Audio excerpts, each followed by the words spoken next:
स्वागत है आपका विमल मार्केट अपडेट्स में।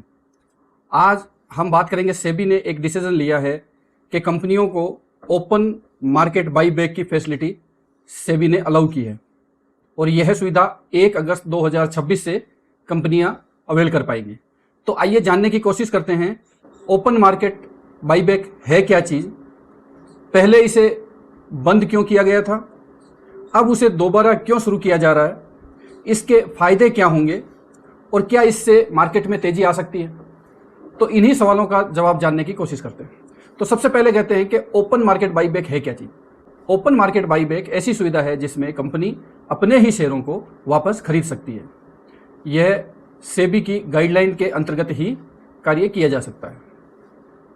जैसे कई बार हम देखते हैं कि टीसीएस ने बाई बैक किया, इन्फोसिस ने बाई बैक किया है, विप्रो ने बाई बैक निकाला है। तो उसमें ऐसा होता है कि मान लो 1000 रुपये का शेयर प्राइस चल रहा है, कंपनी एक सर्टन प्राइस यानी कह देती है कि 1200 रुपये के भाव में वो 1 महीने 30 दिन के अंदर अंदर बाई बैक करने वाली है। इसकी डेट्स फिक्स रहती है और कंपनियों को उसी टाइम पीरियड में पब्लिक अपने शेयर खरीदने के लिए एक कंसेंट देती है और उस प्राइस के हिसाब से इन्वेस्टर को उसका पेमेंट मिल जाता है और शेयर्स कंपनी के पास चले जाते हैं। तो इसे कहते हैं बाई बैक पॉलिसी। अब बाई बैक 2 प्रकार के होते हैं। एक होता है टेंडर ऑफर बाई बैक, जो हमने अभी बताया। टेंडर ऑफर बाई बैक में क्या होता है, एक प्राइस होता है, एक पर्टिकुलर टाइम पीरियड में कंपनी को वो शेयर इन्वेस्टर्स अपने सहमति देते हैं कंपनी को देने के लिए। एक होता है बाजार से सीधे खरीद, जो अब शुरू किया जा रहा है। इसमें क्या होगा कि कंपनियां डायरेक्ट, जैसे हम किसी कंपनी का शेयर खरीदते हैं उसी प्रकार कंपनी ही अपने ही शेयर खरीद पाएगी।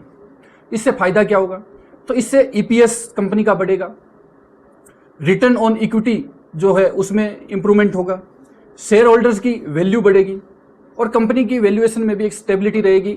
और लोगों को अगर बाईबैक आता है तो लोगों को यह विश्वास रहेगा कि कंपनी अपने ही ऊपर पूरा विश्वास रख रही है। अब सवाल आता है कि ये कंपनी द्वारा बाईबैक जो अब शुरू किया जा रहा है, पहले इसे बंद क्यों किया गया था। तो इसके बंद किए जाने के कुछ कारण थे।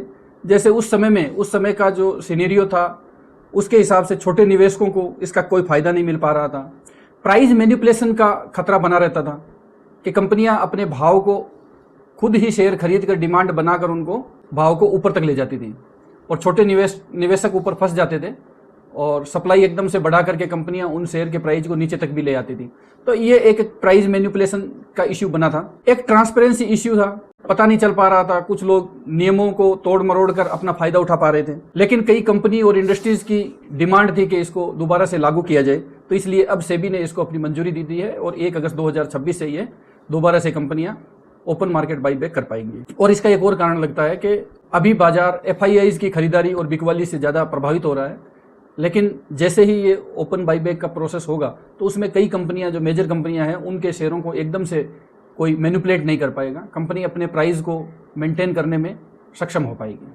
ये एक टूल की तरह काम में लिया जा सकेगा। तो अब ये जो बाईबैक की पॉलिसी आ रही है, तो इसमें उन पुराने जो भी कमियां थी उनको दूर करने की कोशिश की गई है और नए नियम आए हैं। तो नया नियम ये है कि 66 वर्किंग डेज के अंदर ही ये बाईबैक की प्रोसेस कंपनी को पूरी करनी होगी। इसका मैक्सिमम टाइम 66 डेज होगा। मतलब पहले आधे से कम समय में कंपनी को 40% तक अपना बाईबैक कंप्लीट करना होगा। जैसे मान लो कंपनी 1000 करोड़ का बाईबैक लेके आ रही है 2 महीने के अंदर, तो 1 महीने के अंदर कंपनी को 400 करोड़ तक की तो खरीद कंप्लीट करनी ही पड़ेगी। इस नियम में प्रमोटर्स को कोई छूट नहीं मिली है। प्रमोटर्स अपने शेयर ओपन मार्केट के द्वारा अपने शेयर, अपनी जो परसेंटेज है उसको कम नहीं कर पाएंगे, उनके ऊपर लॉक इन बना रहेगा। और कंपनियों के ऊपर भी ये कंडीशन रहेगी कि पब्लिक शेयर होल्डिंग 25% से कम नहीं की जा सकती। तो इससे निवेशकों को यह फायदा होगा कि निवेशक एकदम से अगर मार्केट के अंदर शेयरों में कोई बड़ी गिरावट आने से रोका जा सकेगा, डिमांड और सप्लाई मेंटेन रह पाएगी। इससे किन कंपनियों को फायदा हो सकता है। देखिए, टेंडर ऑफर बाईबैक में थोड़ा खर्चीली पद्धति है और ये थोड़ा सा उससे सस्ता पड़ता है। तो इससे टीसीएस, इन्फोसिस, एचसीएल जैसी बड़ी कंपनियां हैं, रिलायंस, बजाज फाइनेंस, नेस्ले, तो ऐसे गुड वैल्यूएशन की कंपनियों को बेनिफिट मिल पाएगा क्योंकि ये कंपनियां टाइम टू टाइम अपने बाईबैक ऑफर लेके आती रहती है। तो अब ये कंपनियां एक और ऑप्शन की तरफ ध्यान दे पाएंगे।